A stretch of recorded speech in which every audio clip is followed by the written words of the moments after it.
Theory of Firewizzery. Chapter 1, The Creation of the Universe.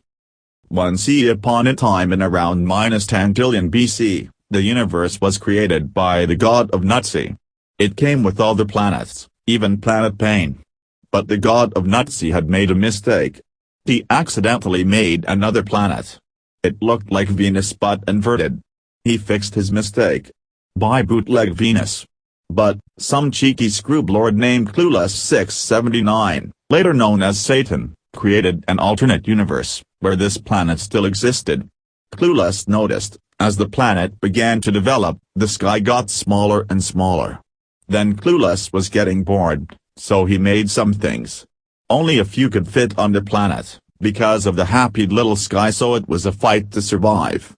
The only ones who remained were no doubt the planet's most powerful creatures. Their names were Bob Ross, the lumberjack, the rage spell, the X-Bow, and the little boy named Firewizz. He got that name because he whizzed fire. Chapter 2, People just get randomly ejected from the atmosphere. Since this planet was so small, only the most powerful could remain. Two more things were deemed worthy to live. The Mortar and the Inferno Tower, Firewizz's grandparents. The planet was crammed. There was zero space. One day, Firewizz accidentally ran into the Inferno Tower, lighting him on fire. Then, unable to see because of the fire, it ran into the mortar, launching it off the planet. CHPTR 3, Firewizz was mad. He thought that him being launched off the planet was a personal attack. He began to whiz uncontrollably, but fire came out.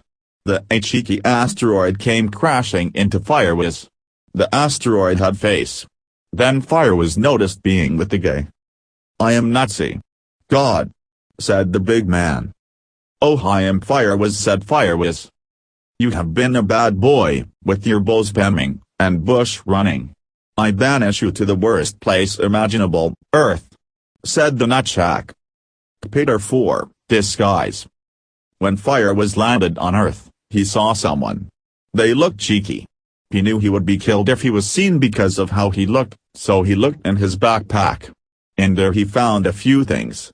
A nose, which appeared in there with no explanation, a bow, a few green drinks, red and blue glasses, and, at the bottom, an afro, almost identical to the one worn by the leader of the planet, Bob Ross. He put on the afro, and instantly he changed into what the Earth things looked like. He was thirsty. He took a sip of one of the green drinks and all of a sudden he knew stuff. He then found a building. It looked similar to his aunt. He went inside. Then, some books and binders appeared. He looked in the binder, and saw he was going to math. He walked in the math room and hid in the corner the entire class while sipping on the fuel. Chapstick 5, Myself X4. After a while, Firewizz made some friends. They were not actually Earth beings, but Firewizz learned that he could make a copy of himself with enough energy. He made 4. He called them, the Edgy Memester, Trash, Kuchi, and Old Stuff Bod.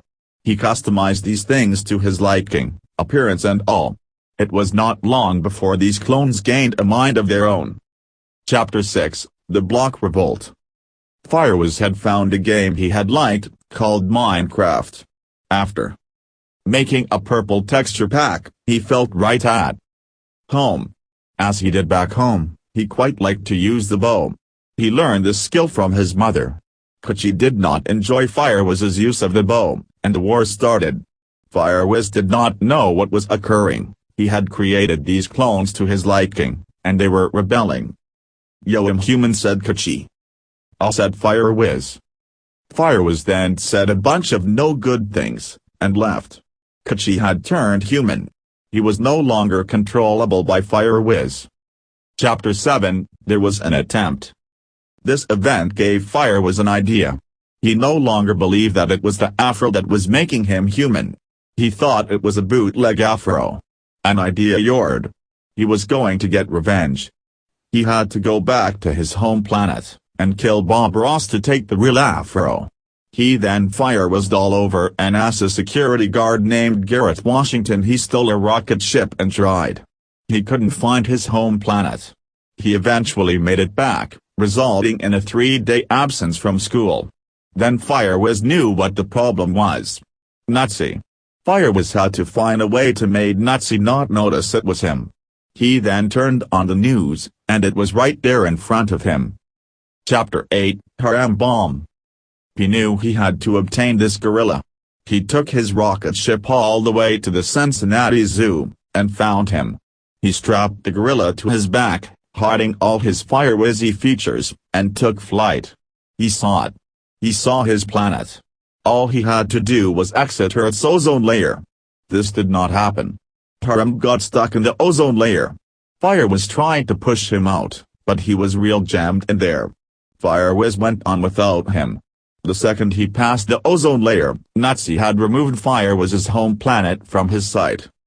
Chapter 9, RIP. Firewiz started to accept that he would never return home. His Afro theory may have been incorrect, since he was not turning back into a correct being, but he could not think like a human. He started an Instagram account which actually was a ploy to try to get sympathy and hair. He thought that if he obtained more hair, he would be more human. When Kachi turned back into a human, Firewiz lost a lot of hair. His bio was forever future-bound. This was describing Harem, who is now stuck in the ozone layer. Chapter 10, Second Chances. Firewiz and the remaining clones tried to make a video series to try to get Nutsy's attention. They called it Second Chances. It didn't happen, and 2 of the new clones that Firewiz had made, named Darkseid and Eden, had became human again. Chapter 11, Chapter 11. Firewiz was at a low amount of clones, but still had a good amount of fuel. He needed these clones, but they were using up a lot of the fuel. He needed to find a balance. Not having clones made him weak and angry. Chapter 12, Parachute. Then Firewiz got very mad. He needed to return home and get the correct hair. He was digging around in his backpack, until he found a little plane. He got in the plane, but it would not move. This made him mad, so he drank some of the green drink. OMQ, the plane was moving. The flight up to his home planet took a lot of fuel. He barely had any left by the time he was out of the ozone layer. He saw Harem there, but could not save him. He saw his planet, but then his plane exploded. He saw a big team firing a popcorn cannon at him. Luckily he was able to escape alive, because when he falling down to Earth, his backpack exploded into a big parachute, made from hair. His hair. This made him even more mad, and determined to kill Mr. Ross. Chapter 13, Not Human. When he got back to Earth, he was surprised to see Eden there. He was mad at him, and said no good things to him. "I am sorry. Let's be friends again," said Eden. "What, sure," said Firewiz, instantly growing more hair. Regaining Eden as a friend replenished his hair by a large amount, making him more human-like. He tried to do this with Darkseid, but that made Darkseid even more mad. Chapter 14, 5 is correct. Firewiz and Eden tried to kill Kachi. They did not enjoy his existence. "Only you two don't like me, lol," said Kachi. "Make that 5. Said Firewiz. Firewiz had made Eden, who went by Eden 54 everywhere else, a Eden 55 by making that 4 a 5. This was a new and unimproved Eden. "That's correct," said Eden 55. Kachi reported this news to another one of Firewiz's failed clones, Pasta Camel. Him and Pasta Camel were trying to form a theory on Firewiz's existence, and were gaining evidence. They realized that Eden saying that is correct was actually Nutsy, saying it through Eden's body. Their theory was proven correct. Chapter 15, Epilogue. Firewiz, dead. Kachi and Pasta Camel reported him on the Mindplex forums, killing him. Mindplex was the decided god of Firewiz's home planet. Bob Ross, continuing to lead the planet. His hair now makes up 95% of the planet. Nutsy, still being very godly, now with the castle. Eden, a little dead, cannot hear. Darkseid, blue. I ran into a bush.